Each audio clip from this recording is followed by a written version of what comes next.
पुण्यातील वाल्हे येथील विद्यार्थ्यांनी शाळेच्या परिसरातील केरकचरा एकत्र करून पर्यावरणपूरक होळी केली साजरी। पुण्याच्या पुरंदर तालुक्यातील वाल्हे येथील रयत शिक्षण संस्थेच्या महर्षी वाल्मिकी विद्यालयातील विद्यार्थ्यांनी शालेय परिसरातील केरकचरा जाळून पर्यावरणपूरक होळी साजरी केली। विद्यार्थ्यांनी कचऱ्याची होळी पेटवून समाजासमोर आदर्श ठेवलाय।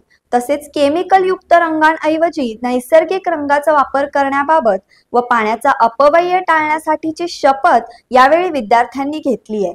पर्यावरण वाचवा संदेश देण्यासाठी वाल्हे येथील महर्षी वाल्मिकी विद्यालयातील विद्यार्थ्यांनी गुरुवारी विद्यालयाच्या परिसरातील कचरा संकलित करून शाळेच्या आवारात कचरा जाळून पर्यावरणपूरक होळी साजरी करून समाजासमोर आदर्श निर्माण केलाय। कल्पकतेने रचलेला कचरा, गोवऱ्या, विविध प्रकारची फुले, सभोवती रंगबिरंगी रांगोळी, पूजा व होळी पेटल्यानंतरचा जल्लोष अशा उत्साही वातावरणात होळी साजरी झाली। अशाच विशेष घडामोडींसाठी आमच्या YouTube चॅनलला सबस्क्राइब करा, Facebook पेजला लाईक करा आणि Instaला फॉलो करा। नमस्कार, आपण पाहताय लोकसंदेश न्यूज आणि मी स्मिता यादव। पाहूयात काही विशेष घडामोडी।